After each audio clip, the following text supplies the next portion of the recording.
Good morning. It is Friday, the 27th of February. I'm Maeve McMahon, and this is Europe Today, your daily dose of European news and analysis, live here on Euronews. Coming up, Viktor Orban has sent a letter to Brussels. The Hungarian Prime Minister has told EU Council President Antonio Costa that he understands he caused, quote, political difficulties this week when he vetoed a €90 billion loan for Ukraine. He says he's open to, quote, finding practical solutions. Hungary wants the EU to send a fact-finding mission to the Druzhba pipeline at the centre of a political storm. For more on this moving story, I'm joined here in the studio by our EU News editor, Maria Tadeo.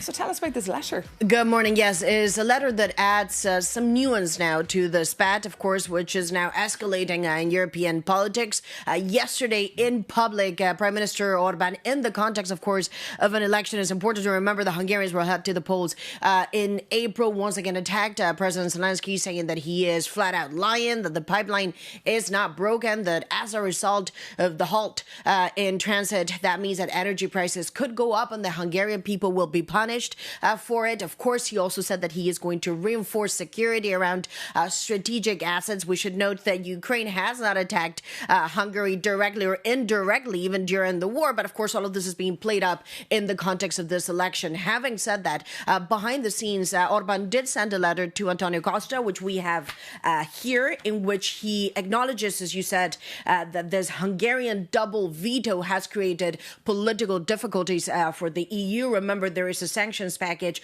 against Russia at play, but also a loan to which Hungary will not participate and has no financial obligation to, that is being blocked by Budapest too. So in this letter, he says Hungary is ready to constructively engage in all efforts to return the transfer of oil to Budapest. He also says that Hungary supports the idea of a fact-finding mission. This is not surprising because, of course, Euronews this week we reported that this was an idea floated already on the Monday, that inspectors could go on site just to check out and figure out what's going on with this pipeline. The Hungarians suggest that experts that are delegated, so vetoed in some way by Slovakia and Hungary, could go and see exactly what is the status of the Druzhba pipeline. It seems like a possible solution, but I should note that the Ukrainians were not very keen at the start of this week. They said they needed to ask for permission. Certainly, the Ukrainian foreign minister told that in a meeting on Monday. And of course, this is an active war zone. It's not clear that Ukraine would allow this immediately, considering obviously the complexities and the complications on the ground. So, okay, but then what, Maria? Well, that's a very good question. Well, there's two focus points at this point. One is to look at the alternatives, and Croatia is emerging as a big player. Obviously, it's a big business opportunity for the country, the transport of oil. The Croatian operator Janav said this week that it has capacity to supply both Hungary and Slovakia. They also say that 7 tankers will get to Hungary by the end of April, but there is a catch. All of this is non-Russian oil. And for the Hungarians, that's a problem because they want to pay the price they pay for Russian oil, which is cheaper to some of the alternatives in the market. At this point, the Croatians, they say they need to figure out whether or not they can carry even Russian oil because there are sanctions in place from both the EU and the US. The other point perhaps is money. The Hungarians have applied for a loan for defense to the EU. Most of the funding is frozen, of course, because of the issues over rule of law. So perhaps if they get an indication that money could flow, they could step back from this maximalist position. Okay, Maria, you mentioned as well Croatia. You'll have an exclusive interview with the Prime Minister Plenković right here on Europe Today on Monday, so stay tuned for that. Maria, thank you so much for those details. Well, this Hungarian veto and, of course, the ongoing war in Ukraine is making EU leaders nervous this week, especially given the full-scale war has now entered its 5th year. For The View from Estonia, a country that borders Russia, I sat down with Prime Minister Christian Michal, a fluent Russian speaker. I started by asking him why Vladimir Putin was agreeing to peace talks while bombing civilian infrastructure in Ukraine. It's like riding a bike, being a dictator, that when you stop, you will fall over. That is the same with Vladimir Putin. For example, everybody in Europe, and I always remind my colleagues that right now Putin has more men under the arms than at the start of the war. If we would stop right now, and he would stop right now killing women and children in Ukraine, then what to do with those guys? They need medical assistance, but they have to glorify as hero in Russia. And they will come all over the Europe and so on. So we will have everybody problems in Russia and also domestic security problems. And the Americans, of course, are leading these peace talks. Do you think they're mindful of the fact that Ukraine cannot budge on their red lines? It used to be like a 28 points plan to the Thanksgiving. Right now it's something all different already. Europe stepping up, having 90 billions funding Ukraine, changed the game. But we don't have 90 billions. It's frozen. We will have, because meeting Ursula von der Leyen and Antonio Costa, they have different plans how to deliver the money. And just in Kiev, they also said that they have plans. So what are these plans? They will tell. Are they going to work? I hope so. Because to be honest, if Europe cannot make this kind of big decisions which affect our security, then probably there will be many discussions about how Europe will decide things altogether. Will there be some kind of enhanced cooperation, how it will go? But are we on plan C now? Because, of course, we spent months talking as well about the frozen Russian assets. They're off the table now. The Belgians have said so. So and so, because they are not off the table, they are still frozen, which is a good thing, because I can remember back each 6 months we had to roll over the sanctions, say, keep them frozen. But right now they're frozen permanently, which is a good thing. But we need to deliver this 90 billion we decided. And to be honest, we decided everybody was in this room.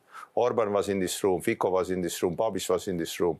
They decided to opt out, but we still decided. So do you feel they're traitors? Well, Hungary's traitor for doing this? For a long time, I don't understand Viktor Orban's position, but he exactly knows that nobody understands his position to have this kind of idea that we should ask for European security from a dictator from Russia.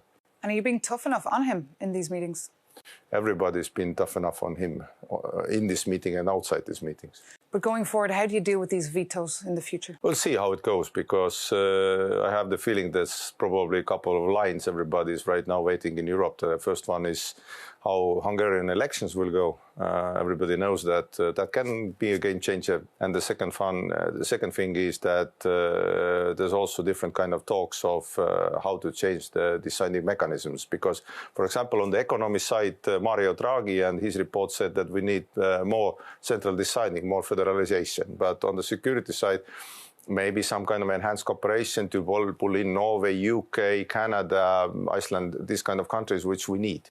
One final question on the transatlantic bond, which is, of course, very important for both Brussels and DC, but it's going through a bit of a rift. How bad is it?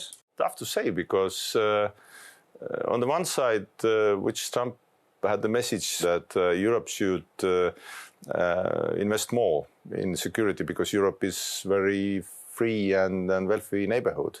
And that's to my liking, to be honest, not the wording, but also the message that we should be able to keep ourselves the way we like it. Estonia is behaving accordingly, because we have this year, we have our defense expenditure 5.4% of GDP. This is very tough thing to achieve. This is not easy. But at the same time, I know that my grandchildren will live in peace, because our neighbor knows that we take ourselves also seriously. So if whole Europe would behave this way, I would say that we are better off in 5, 7, 10 years. But at the same time, the rhetorics that Europe is decaying, old and so, and not free, this is not serious, because if you look at different indexes, we are among the freest nations in the world. Estonian Prime Minister Christian Michal there. And the ongoing war in Ukraine and the spat over the Druzhba pipeline is also under discussion over at NATO this week. Secretary-General Mark Rutte has welcomed a number of leaders, including the Lithuanian Prime Minister Inga Ruginiene. Our correspondent Shona Murray reports from NATO.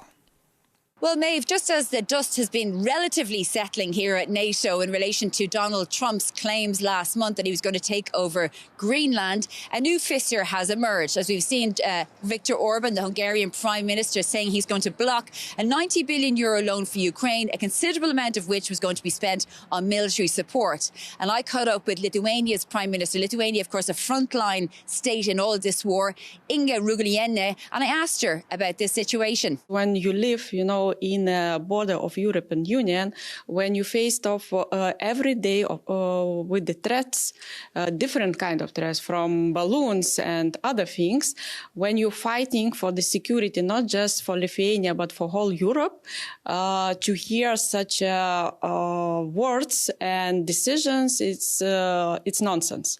So we are worrying about it, and I am speaking about that in different levels in European Union, that it is unacceptable. And the European Union can be strong if we can have a strong one voice.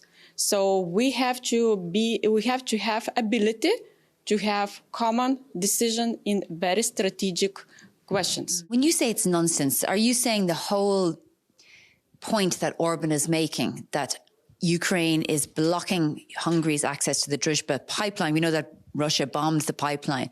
Are you saying it's nonsense, his claims that Ukraine isn't fixing it, isn't bothered to fix it?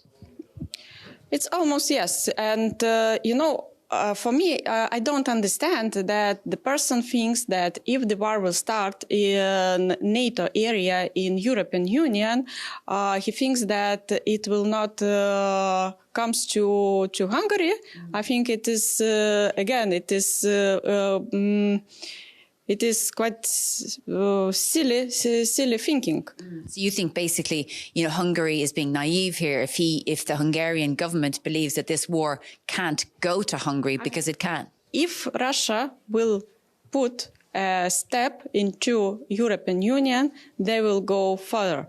And we as Lithuania, we have a big experience about Soviet Union times. We know how you feel when Russia comes to your land. We know how the life is going on. That's why for us it's very sensitive questions. That's why we as Lithuania invest a lot into defense. So this year we have 5.38% of GDP investments into defense. It is a huge amount. It is almost 25% of whole our budget, because we understand that we don't want to come back to that times, to that experience which we had in the past. Given the context of, let's say, slow Europe, a non-unified Europe, blockages by Hungary, and the United States no longer supporting Ukraine militarily, does Europe have the capabilities to defend itself for a few years until it rebuilds that? I think we have to work for the situation that we have a very strong NATO alliance. And we have to do everything to build a very strong relationship between America and European Union. This is our top priority. Of course, we can speak about the worst plan, what it should be, but the first top priority should be strength relationship between transatlantic relationship. But by the same time, we have to work with Europe, within European Union, and strong unity. One voice is crucial today. So it should be working in both ways. Shona Murray reporting for us there. Now, moving on, in other news, the European Commission has endorsed a citizens' initiative that aspires to guarantee access to safe abortion for every woman in Europe. Brussels says EU members may use EU funds voluntarily to finance safe abortions, but fell short of ensuring access across the EU. The campaign did manage, though, to clinch over 1 million endorsements and the nod from the European Parliament. Jakob Janis fills us in. Over 1 million signatures are quite a number. And the My Voice, My Choice campaign recently collected them to ask the European Commission for EU money for accessing safe abortions in other member states. And responding to this European Citizens' Initiative yesterday, the European Commission noted that health policy is a national matter and there will be no extra money allocated. However, and that's new, the member states can voluntarily use existing EU money to cover the costs. But wait a second, what is this European initiative about? Let's take a look. This democratic tool allows everyday citizens to formally ask the EU to propose new laws, no matter where they stand politically. However, to succeed, an initiative needs at least 1 million valid signatures from a minimum of 7 member states. And for the My Voice, My Choice campaign, organizers got over 1 million verified signatures from 19 different countries. And among them were Hungary, Malta and Poland, so countries with highly restrictive abortion policies. Then, the European Parliament must discuss the proposal, and following that debate, the European Commission is legally bound to respond. And it has then 2 choices: either propose a new law, or publicly explain why it will not do it.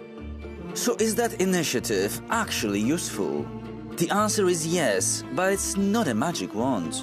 Campaigns like Right to Water have genuinely resulted in revised EU laws, improving drinking water standards. Yet only 14 campaigns, or about 1 in 10, have ever gathered the required signatures. And even then, success isn't guaranteed, as the Commission always retains the right to refuse new legislation. So, my dear viewers, if you are passionate about an issue, start collecting your million signatures. And maybe set up your own lobbying group just in case. And for more on this story that has gained huge traction on and offline, we're joined now here in the studio by Austria's Minister for Women, Science and Research, Eva Maria Holzleitner. Good morning. Welcome to Europe Today. Quite an achievement there, 1 million signatures. What's the view from Austria here? 1.2 citizens signed the initiative, and it's a very important one, My Voice, My Choice, because in my point of view, women's rights are a unique selling point of the European Union. It's one of our huge differences to other global parts of the world, and so to strengthen women's rights is very important for us, for our democracy within the European Union. And this campaign argued that 20 million women currently do not have access to funding for a safe abortion. Do you think a more harmonised look at this in the 27 EU states could be a good idea? We know that health issues are always very important for European citizens when we look at surveys, for example. So it is a first step, the answer of the Commission. But in the future, maybe we can take a lot more steps towards saving and supporting women's rights in the European Union. And yes, the access to abortion is one of the fundamentals, the most fundamental women's rights. And in Austria, you've declared war on violence against women and girls. How are you implementing your plan in a world run by men? We have a national action plan against violence against women and girls, and every ministry in Austria supports this national action plan, and we worked together. So also the Ministry for Interior, for example, the Ministry for Education, also the male colleagues support this national action plan, and I think this is very important because we also need men's support for women's rights. And of course, Women's Day coming up very soon. And just a final point on attracting scientists to the European Union and to Austria, this Choose Europe slogan. Is it working? Because, of course, a lot of scientists are leaving Trump's America currently. On the one hand, it's a very sad issue that researchers have to leave their research institutions, for example. But on the other hand, as Europe, we need to be attractive. We need to still be a safe haven for science and research. And so Austria supported the Choose Europe for Science initiative. We started at a very early stage, a joint attractivity effort, and already 50 researchers came or are actually at the moment coming to Austria because we know that free science and research is a fundamental base of our democracy. And when researchers are threatened, democracy erodes. So it's very important to support also free science and research. And of course, then to get from the lab to the market. Minister, thank you so much for being our guest this morning here on Europe Today. Thank you. And thank you so much for watching. That does bring this edition of Europe Today to an end. Thank you so much for tuning in. We'll be back on Monday morning with an exclusive interview with the Croatian Prime Minister Plenković. So do tune in for that. For now, though, take care and see you very soon on Euronews.